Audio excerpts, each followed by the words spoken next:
Hello friends, मैं प्रीति ढूल। आज हम हमारी भूगोल की क्लास सेकंड इस वीडियो के अंदर करने जा रहे हैं।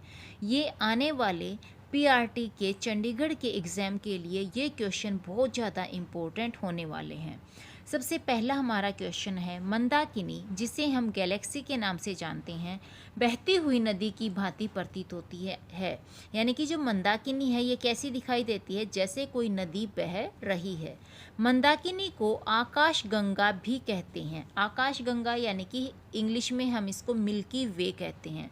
तो जो मंदाकिनी होती है उसे हम क्या कहते हैं? आकाश गंगा और मिल्की वे के नाम से भी जानते हैं। हमारी मंदाकिनी या फिर आकाश गंगा की आकृति कैसी है? तो हमारी मंदाकिनी की आकृति सर्पिलाकार है।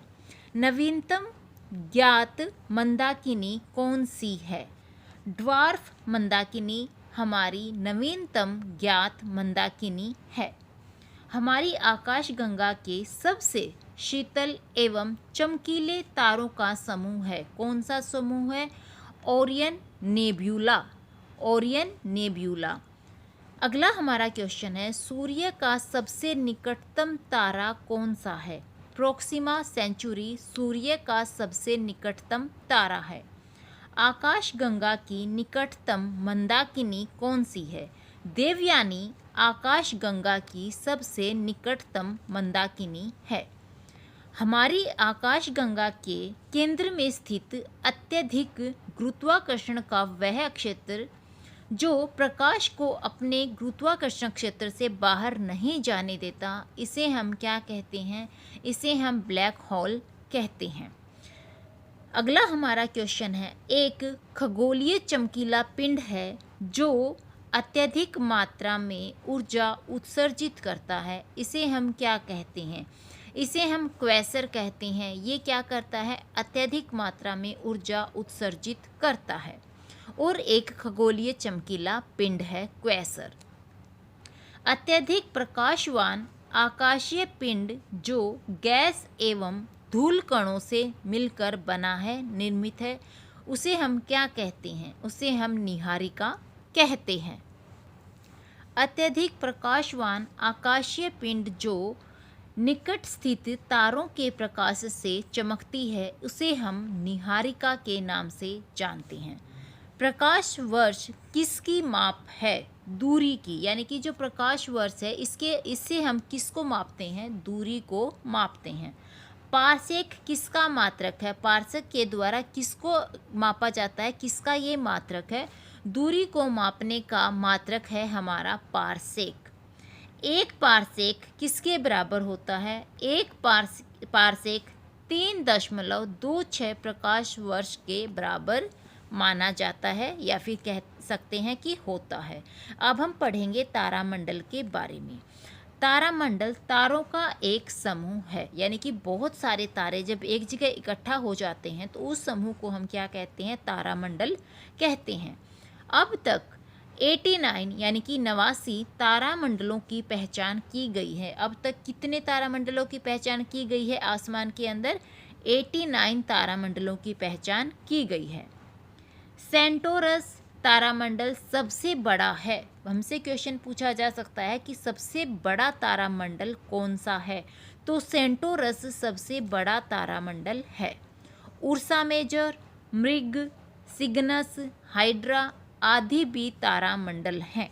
सबसे बड़ा तारामंडल कौन सा है? हमारा सेंटोरस। और इससे अलग जो तारामंडल हैं वो कौन से हैं? उर्सा मेजर, मृग, सिग्नस, हाइड्रा, ये कुछ फेमस तारामंडल हैं।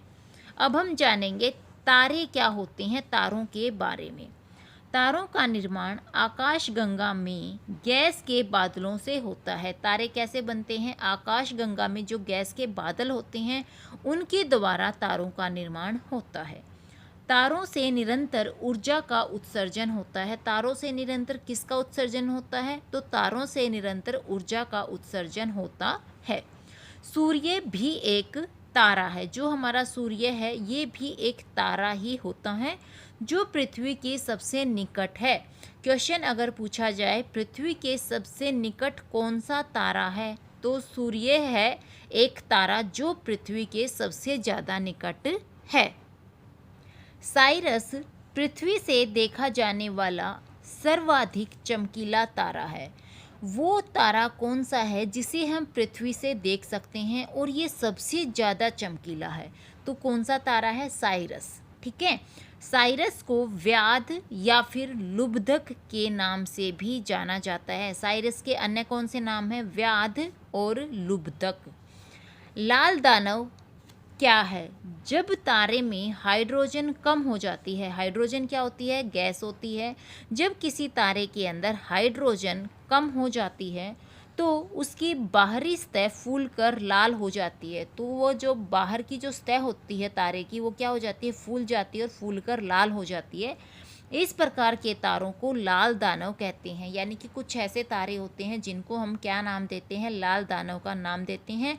और ये लाल क्यों होते हैं? क्योंकि कुछ तारों के अंदर क्या होती है? हाइड्रोजन कम हो जाती है और हाइड्रोजन कम होने के कारण इन तारों की जो बाहरी सतह है, बाहरी जो इनका बाहर की जो सतह है वो क्या करती है? फूल जाती है, मोटी हो जाती है। इसीलिए हम इन तारों को लाल दानव का नाम देते हैं।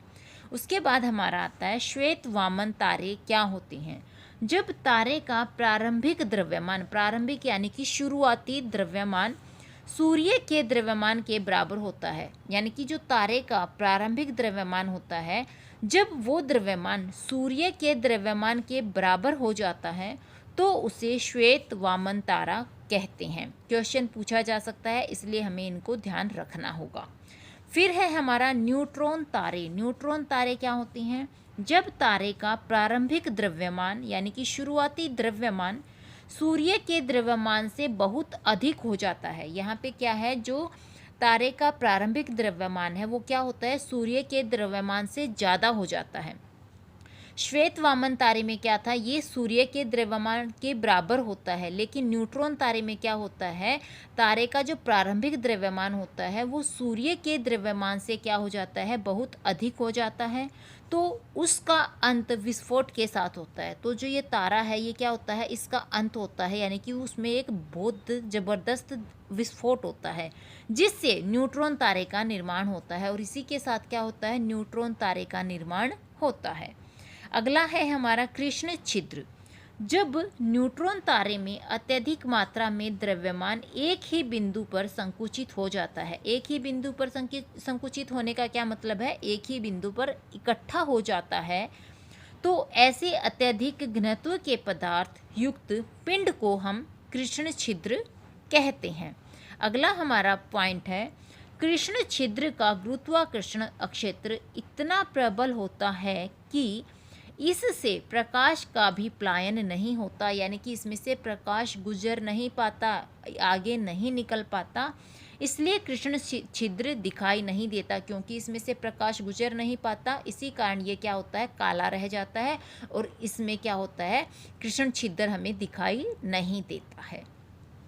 अगला हमारा है सुपरनोवा तारा क्या होता है? सुपरनोवा वह तारा है जिसकी चमक 10 से 20 मैग्नीट्यूड से भी अधिक बढ़ जाती है। यानी कि 10 से 20 मैग्नीट्यूड से भी अधिक जिस तारे की क्या बढ़ जाती है? चमक बढ़ जाती है, उसे हम सुपरनोवा तारा कहते हैं।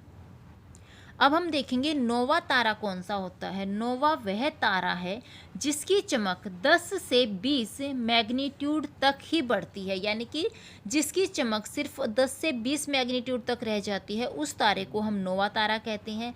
लेकिन जिस तारे की चमक 10 से 20 से भी ज़्यादा बढ़ जाती है उसे हम सुपरनोवा तारा कहते हैं। युग्म तारे, युग्म तारे क्या होते हैं? ये परस्पर गुरुत्वाकर्षण से बंधे तारों का युग्म है। यानी कि ऐसे तारे जो गुरुत्वाकर्षण के कारण एक दूसरे से जुड़े रहते हैं, बंधे रहते हैं, उन्हें हम युग्म तारे कहते हैं। जैसे साइग्रस X1, ये क्या होते हैं? ये गुरुत्वाकर्षण के कारण एक दूसरे से बंधे रहते हैं। अब है हमारा बहुलित तारे। बहुलित तारे कौन से होते हैं? ये 2 से अधिक तारों के निकाय हैं, यानी कि 2 से अधिक तारों के निकाय को हम क्या कहते हैं? बहुलित तारे कहते हैं। जैसे केस्टर, केस्टर क्या होता है? 2 से अधिक तारों का ये निकाय होता है। अब है हमारा ध्रुव तारा। उत्तर दिशा में दिखाई देने वाला तारा है हमारा ध्रुव तारा। क्वेश्चन पूछा जा सकता है, ध्रुव तारा कौन सी दिशा में दिखाई देता है? उत्तर दिशा में दिखाई देता है ध्रुव तारा। तारे का रंग उसके ताप का सूचक है, यानी कि जो तारे का रंग है वो क्या दिखाता है कि तारे का तापमान क्या है। तारे के ताप का सूचक होता है तारे का रंग। अब है हमारा डोपलर प्रभाव। डोपलर प्रभाव क्या होता है? तारे की गति के बारे में डोपलर प्रभाव से जानकारी मिलती है, यानी कि जो तारे की गति है उसकी जानकारी हमें किससे मिलती है? डोपलर प्रभाव से मिलती है।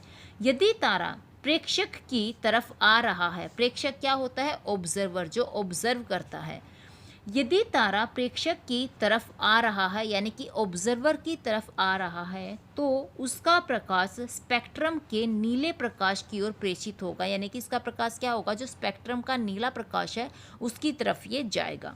और यदि तारा प्रेक्षक से दूर जा रहा है, यानी कि जो ऑब्जर्वर है उससे यदि तारा दूर जा रहा है, तो उसका प्रकाश स्पेक्ट्रम के लाल प्रकाश की ओर प्रेक्षित होगा, यानी कि जो स्पेक्ट्रम का लाल प्रकाश है फिर ये क्या होगा? उसकी तरफ प्रेक्षित होगा। इसे हम क्या कहते हैं? डोपलर प्रभाव कहते हैं।